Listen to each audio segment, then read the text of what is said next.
ಕ್ಷಣದ ಲವಲವಿಕೆಗೆ ಪ್ರತಿದಿನವೂ ಯೋಗಾಭ್ಯಾಸ ಅಗತ್ಯ ಅಂತ ಮಹತ್ವದ ಯೋಗಾಸನಗಳನ್ನ ಇಂದು ಶ್ರೀಯುತ ಶೇಷಗಿರಿಯವರು ಯಾವ ರೀತಿ ನಮಗೆಲ್ಲ ಕಲಿಸ್ತಾರೆ ಅಂತ ನೋಡಿ ಇಂದಿನ ಯೋಗದಲ್ಲಿ.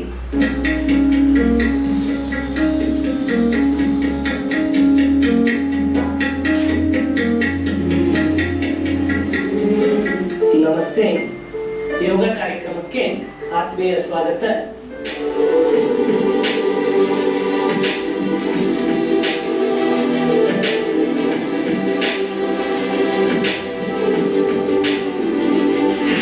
ಪ್ರತಿದಿನ ಯೋಗವನ್ನು ಅಭ್ಯಾಸ ಮಾಡುವುದರಿಂದ ಪ್ರಪಂಚದ ಹಲವಾರು ಗುಪ್ತ ವಿಚಾರಗಳು ತಿಳಿಯಲ್ಪಡುತ್ತವೆ. ಅವುಗಳಿಂದ ವಿಶಿಷ್ಟ ಪರಿವರ್ತನೆ ಆವೃತವಾಗುತ್ತವೆ. ಉದಾಹರಣೆ, ಅದ್ಭುತ ಶಕ್ತಿ ನಮ್ಮನ್ನ ಸದಾ ಕಾಲದಲ್ಲಿ ಗಮನಿಸುತ್ತಿದೆ ಅಂತಕ್ಕಂಥದ್ದು. ಗುರುಗಳು ಶಿಷ್ಯರಿಗೆಲ್ಲ ಬಾಳೆಹಣ್ಣನ್ನ ತಿನ್ನಲೆಂದು ಕೊಟ್ಟರು. ಎಲ್ಲರೂ ಯಾರಿಗೂ ಕಾಣದ ಜಾಗದಲ್ಲಿ ತಿಂದು ಬನ್ನಿ. ಎಲ್ಲರೂ ಸಹ ಒಬ್ಬೊಬ್ಬರು ಒಂದೊಂದು ರೀತಿಯಲ್ಲಿ ತಿಂದು ಬಂದರು. ಒಬ್ಬರು ಮರದ ಮೇಲೆ, ಒಬ್ಬರು ಮನೆಯ ಒಳಭಾಗದಲ್ಲಿ, ಒಬ್ಬರು ರಗ್ಗನ್ನ ಹಾಕಿ ತಿಂದು ಬಂದರು, ಒಬ್ಬರು ಮನೆಯ ಹಿಂದೆ ಇತ್ಯಾದಿ. ಕನಕದಾಸರು ಮಾತ್ರ ಬಾಳೆಹಣ್ಣನ್ನ ಹಾಗೆ ತಂದರು. ಗುರುಗಳು ಕೋಪದಿಂದ ನಾಟಕೀಯವಾಗಿ ಅವರನ್ನ ಕೇಳಿದ್ರು, ಏತಕ್ಕಾಗಿ ಬಾಳೆಹಣ್ಣನ್ನ ಹಾಗೆ ತಂದಿದ್ದೀಯ? ಗುರುಗಳ ಮಾತಿಗೆ ಗೌರವ ಇಲ್ಲವೇ? ಯಾರು ಇರದ ಜಾಗದಲ್ಲಿ ತಿಂದು ಬಾ ಎಂದು ಹೇಳಲಿಲ್ಲವೇ? ಅವರ ನಮ್ರತ ಉತ್ತರ, ಯಾರಿಗೂ ಕಾಣದೇ ಇರ್ತಕ್ಕಂಥ ಜಾಗ ನಾನು ಎಲ್ಲೂ ನೋಡಲಿಲ್ಲ. ನಾನು ಎಲ್ಲಿ ಹೋದರೂ ದೇವರು ನನ್ನನ್ನು ನೋಡುತ್ತಿದ್ದಾನೆ. ಏನು ಮಾಡುವುದು ತಿಳಿಯಲಿಲ್ಲ. ಯಾವುದಾದರೂ ಆ ರೀತಿ ಜಾಗ ಇದ್ದಲ್ಲಿ ಗುರುಗಳೇ ತಿಳಿಸಿ, ದಯವಿಟ್ಟು ಹೋಗಿ ತಿಂದು ಬರುತ್ತೇನೆ. ಗುರುಗಳು ಸುಮ್ಮನಾದರು ನಗುತ್ತಾ. ಅಂದಲ್ಲಿ ದೇವರಿಗೆ ತಪ್ಪಿಸಿ ಯಾವ ಕಾರ್ಯವನ್ನು ಮಾಡಲು ಸಾಧ್ಯವಿಲ್ಲ. ಯಾವುದೇ ಒಳ್ಳೆಯ ಕೆಲಸವಾಗಲಿ ತಪ್ಪು ಕೆಲಸವಾಗಲಿ ಸದಾ ಕಾಲದಲ್ಲಿ ನಮಗೆ ಅರಿವಿಲ್ಲದೆ ಆ ಶಕ್ತಿ ನಮ್ಮನ್ನ ಗಮನಿಸುತ್ತಿರುತ್ತದೆ. ಆ ವಿಚಾರ ತಿಳಿದಾಗ ಅರಿವಿಲ್ಲದೆ ತಪ್ಪುಗಳು ಸಂಖ್ಯೆ 0 ಆಗುತ್ತದೆ, ವಿಶಿಷ್ಟತೆ ಆವೃತವಾಗುತ್ತದೆ. ಪ್ರತಿದಿನ ಯೋಗವನ್ನು ಅಭ್ಯಾಸ ಮಾಡಿ ಪ್ರಪಂಚದ ಅದ್ಭುತ ಗುಪ್ತ ವಿಚಾರಗಳನ್ನ ತಿಳಿಯಲು ಮುಂದಾಗಿ ಆರೋಗ್ಯಕ್ಕೆ ಸಹಕಾರಿಯಾಗುವ 2 ಮುಂದುವರೆದ ಆಸನಗಳನ್ನ ನೋಡೋಣ. ಈ ಆಸನಗಳನ್ನ ಗುರುಗಳ ಸಹಾಯವಿಲ್ಲದೆ ಅಭ್ಯಾಸ ಮಾಡಬಾರದು. ಬಹಳ ಮುಖ್ಯವಾದ ಎಚ್ಚರಿಕೆ ಇದು. ಮೊದಲಿಗೆ ಚಕ್ರಾಸನ. ಆಸನದ ಪ್ರಮೇಯ ಅಂತ ಚಕ್ರ ಅಂದ್ರೆ ವೀಲನ್ನ ಹೋಲುತ್ತೆ. ಹಾಗಾಗಿ ಈ ಆಸನಕ್ಕೆ ಹೆಸರನ್ನ ತರಲಾಗಿದೆ. ಕೈಗಳನ್ನು ನಮಸ್ಕಾರ ಸ್ಥಿತಿಗೆ ತನ್ನಿ. ಉಸಿರನ್ನ ಹೊರಗಡೆ ಬಿಡುತ್ತಾ ನಿಧಾನವಾಗಿ ಚಕ್ರಾಸನಕ್ಕೆ ಬನ್ನಿ. Chakrasana strengthens the spine and increases oxygen intake capacity. ಬೆನ್ನಿನ ಮೂಳೆಯನ್ನು ವಿಶೇಷವಾಗಿ ಜೀವನ ಪರ್ಯಂತದಲ್ಲಿ ದೃಢಗೊಳಿಸುವಲ್ಲಿ ಸಹಕಾರಿಯಾಗುತ್ತದೆ. ಆಮ್ಲಜನಕದ ಪೂರೈಕೆಯನ್ನು ಹೆಚ್ಚಿಸುತ್ತದೆ. ಉಸಿರನ್ನು ಹೊರಗಡೆ ಬಿಡುತ್ತಾ ನಿಧಾನವಾಗಿ ಶ್ವಾಸದ ಸ್ಥಿತಿಗೆ ಬನ್ನಿ. ವಿಶ್ರಾಂತಿಯನ್ನು ಕೊಡಿ. ಬಹಳ ವಿಶಿಷ್ಟವಾದಂತ ಆಸನ. ಚಕ್ರಾಸನವನ್ನ ಅಭ್ಯಾಸ ಮಾಡ್ತಕ್ಕಂಥವರಿಗೆ ಬೆನ್ನಿನ ಊನು ಬರ್ಲಿಕ್ಕೆ ಸಾಧ್ಯವಿಲ್ಲ. ಮೂಳೆಗಳ ಜರುಗುವಿಕೆಯಲ್ಲಿ ಬೆನ್ನಿನ ಅಂದ್ರೆ ಸ್ಲಿಪ್ ಡಿಸ್ಕ್ ಬರ್ಲಿಕ್ಕೆ ಸಾಧ್ಯವಿಲ್ಲ. ಇದ್ದಲ್ಲಿ ದೂರ ಮಾಡುವಲ್ಲಿ ವಿಶೇಷವಾಗಿ ಚಕ್ರಾಸನ ಸಹಕರಿಸುತ್ತದೆ. ವಿಪರೀತವಾದಂತ ಬೆನ್ನಿನ ನೋವು ಇರ್ತಕ್ಕಂಥವ್ರು, ಬೆನ್ನಿನ ಮೂಳೆಯ ಆಪರೇಷನ್ ಆಗಿರ್ತಕ್ಕಂಥವ್ರು ಮಾತ್ರ ಈ ಆಸನವನ್ನ ಅಭ್ಯಾಸ ಮಾಡಬಾರದು. ಈಗ ಹನುಮಾನಾಸನದಲ್ಲಿ ತಿರುಗಿ ಮಾಡ್ತಕ್ಕಂಥ ಆಸನ ಪರಿವೃತ್ತ ಹನುಮಾನಾಸನ. ಬಲಗಾಲನ್ನ ನಿಧಾನವಾಗಿ ಹಿಂಬಾಕಿ ತನ್ನಿ. ರೈಟ್ ಲೆಗ್ ನಿಧಾನವಾಗಿ ಪೂರ್ತಿಯಾಗಿ ಕುಳಿತುಕೊಳ್ಳಬೇಕು.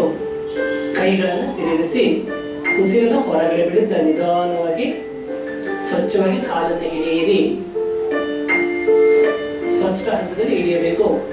ಸಾಧ್ಯವಾದಲ್ಲಿ ಕಾಲುಗಳನ್ನ ಚಾಚಿ ಅಭ್ಯಾಸ ಮಾಡಬೇಕು. ಇಲ್ಲದಿದ್ದರೆ ಎಡಗಾಲನ್ನು ಮಡಚಿ ಸಹ ಈ ಆಸನವನ್ನ ಅಭ್ಯಾಸ ಮಾಡಬಹುದು. ಈ ಆಸನವನ್ನ ಅಭ್ಯಾಸ ಮಾಡುವುದರಿಂದ ದೇಹದ ಅನಾವಶ್ಯಕ ಕೊಬ್ಬಿನ ಅಂಶ ಸಂಪೂರ್ಣವಾಗಿ ಕರಗುತ್ತದೆ. ದೇಹದ ಅತಿ ಸುಕ್ಕು ಅಂದರೆ ಅತಿ ವಯಸ್ಸಿಗೆ ಮುನ್ನ ಚರ್ಮದಲ್ಲಿ ಬರುವ ಸುಕ್ಕು ತಡೆಯಾಗುತ್ತದೆ.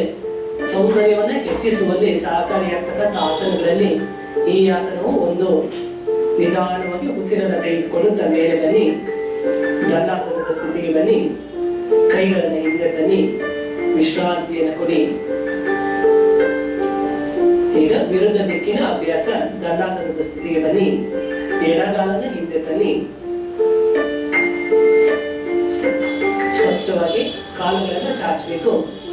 ಸೊಂಟವನ್ನು ತಿರುಗಿಸಿ ಸ್ವಚ್ಛವಾಗಿ ಕಾಲನ್ನ ಏರಿ ಉಸಿರನ್ನ ಹೊರಗಡೆ ಬಿಡುತ್ತಾ ಸ್ಥಿತಿಗೆ ಬರಬೇಕು. ದೀರ್ಘವಾಗಿ ಉಸಿರಾಡಬೇಕು. 60 ಸೆಕೆಂಡ್ಗಳ ಕಾಲ ಸ್ಥಿತಿಯಲ್ಲಿ ಇರಬೇಕು. ಸಾಮರ್ಥ್ಯಕ್ಕೆ ಅನುಸಾರವಾಗಿ ಮಾತ್ರ ಅಭ್ಯಾಸ ಮಾಡ್ತಕ್ಕಂಥದ್ದು ಅತ್ಯಗತ್ಯ. ಹಿಂದೆ ಹೇಳಿದ್ದೇವೆ, ಗುರುಗಳ ಸಹಾಯದಿಂದ ಅಭ್ಯಾಸ ಮಾಡ್ತಕ್ಕಂಥದ್ದು ಅತ್ಯಗತ್ಯ. ಈ ಆಸನವನ್ನ ಅಭ್ಯಾಸ ಮಾಡಿದ ನಂತರದಲ್ಲಿ ತಕ್ಷಣದಲ್ಲಿ ಮೇಲೆ ಬರ್ತಕ್ಕಂಥ ಅಭ್ಯಾಸಕ್ಕೆ ಹೋಗಬಾರ್ದು. ನಿಧಾನವಾಗಿ ಅಭ್ಯಾಸ ಮಾಡಬೇಕು. ಅಂದ್ರೆ ಹೊರ ಬರಬೇಕು. ಲಿಗಮೆಂಟ್ಸ್ಗೆ ತೊಂದರೆ ಮಾಡಬಾರ್ದು. ನಿಧಾನವಾಗಿ ಉಸಿರನ್ನ ತೆಗೆದುಕೊಂಡು ಮೇಲೆ ಬನ್ನಿ. ಕಾಲುಗಳನ್ನ ಮುಂದೆ ತನ್ನಿ. ವಿಶ್ರಾಂತಿಯನ್ನು ಕೊಡಿ. ಆರೋಗ್ಯವಾಣಿ ವಾಕಿಂಗ್ ಮಾಡುವಾಗ ಸದಾ ಕಾಲದಲ್ಲಿ ಮೂಗಿನ ಮುಖಾಂತರವಾಗಿ ಉಸಿರಾಡ್ತಕ್ಕಂಥ ಅಭ್ಯಾಸವನ್ನು ಬೆಳೆಸಿಕೊಳ್ಳಬೇಕು. ಕೆಲವರು ಬಹಳಷ್ಟು ಮಂದಿ ಕರೆಗಳನ್ನು ಮಾಡಿ ಕೇಳಿದ್ದಾರೆ, ಸರ್ ನಾವು 5 ಕಿಲೋಮೀಟರ್ ವಾಕಿಂಗ್ ಮಾಡ್ತಾ ಇದ್ದೇವೆ, ಸಾಕಲ್ವೇ? ಕೆಲವರು 10 ಕಿಲೋಮೀಟರ್ ವಾಕಿಂಗ್ ಅನ್ನು ಮಾಡ್ತಾ ಇದ್ದೇವೆ, ಸಾಕಲ್ವೇ? ವಾಕಿಂಗ್ ಒಂದು ತಪ್ಪಾದ ವ್ಯಾಯಾಮವಲ್ಲ, ಉತ್ತಮವಾದಂತ ವ್ಯಾಯಾಮ. ಆದ್ರೆ ಯೋಗಕ್ಕೆ ಸಮನಾಗಿ ಪ್ರಪಂಚದಲ್ಲಿ ಮತ್ತೊಂದು ವ್ಯಾಯಾಮವನ್ನ ಕಾಣಲಿಕ್ಕೆ ಸಾಧ್ಯವಿಲ್ಲ. ನೀವು ವಾಕಿಂಗ್ ಅನ್ನ ಮಾಡಿದಾಗ ಕೈಗಳು ಮತ್ತೆ ಕಾಲುಗಳಿಗೆ ಮಾತ್ರ ವ್ಯಾಯಾಮವಾಗುತ್ತದೆ. ಲಿವರ್ ಆಗಲಿ ಅಥವಾ ಕಿಡ್ನಿಯ ಮೇಲಾಗ್ಲಿ ಯಾವುದೇ ರೀತಿಯ ಒತ್ತಡ ಇರೋದಿಲ್ಲ. ಅವುಗಳಿಗೆ ಕೆಲಸ ಹೆಚ್ಚಾಗುತ್ತೆ. ಆದ್ರೆ ಇಲ್ಲಿ ತಿರುಗಿರ್ತೇವೆ. ಹೃದಯದ ಮೇಲೆ, ಲಿವರ್ನ ಮೇಲೆ, ಕಿಡ್ನಿಯ ಮೇಲೆ ವಿಶೇಷವಾದಂತ ಒಂದು ಮಸಾಜ್ ಆವೃತವಾಗುತ್ತದೆ. ಅವುಗಳ ಕಾರ್ಯ ವಿಶೇಷತೆಯನ್ನ ಪಡೆಯುತ್ತೆ. ಅಂದ್ರೆ ವಾಕಿಂಗ್ ಅನ್ನ ಮಾಡಿ, ವಾಕಿಂಗ್ ಅನ್ನ ಮಾಡುವಾಗ ಮೂಗಿನಲ್ಲಿ ಉಸಿರಾಡಿ. ಆದ್ರೆ ವಾಕಿಂಗ್ ಇಂದಲೂ ಉತ್ತಮವಾದಂತ ಒಂದು ವಿಶಿಷ್ಟವಾದಂತ ಕಲೆ ಅಂದ್ರೆ ಯೋಗ. ಯೋಗವನ್ನು ಅಭ್ಯಾಸ ಮಾಡಿ, ಅದರ ಜೊತೆಗೆ ವಾಕಿಂಗ್ ಅನ್ನ ಮಾಡಿ, ಯಾವುದೇ ರೀತಿ ತೊಂದರೆ ಇಲ್ಲ. ಮುಖ್ಯ ಅಂಶ ಅಂದ್ರೆ ಮೂಗಿನ ಮುಖಾಂತರ ಉಸಿರಾಡ್ತಕ್ಕಂಥದ್ದು. ಅಂದ್ರೆ ಗಾಳಿಯಲ್ಲಿನ ಒಂದು ಏನು ಧೂಳು ಇರುತ್ತೆ, ಆ ಧೂಳನ್ನ ಅಂದ್ರೆ ಒಳಭಾಗದಲ್ಲಿ ಇರ್ತಕ್ಕಂಥ ರೋಮಕೂಪಗಳು ಆ ಒಳಭಾಗದ ಹಾದು ಹೋಗ್ತಕ್ಕಂಥ ಕಶ್ಮಲವನ್ನು ತಡೆ ಹಿಡಿದು ನಿಲ್ಲಿಸುತ್ತವೆ. ಹಾಗಾಗಿ ಮೂಗಿನ ಮುಖಾಂತರ ಉಸಿರಾಡ್ತಕ್ಕಂಥದ್ದು ಅತ್ಯುತ್ತಮ. ಉತ್ತಮ ಆಸನಗಳೊಂದಿಗೆ ಮುಂದಿನ ಕಾರ್ಯಕ್ರಮದಲ್ಲಿ ಭೇಟಿಯಾಗೋಣ. ನಮಸ್ಕಾರ.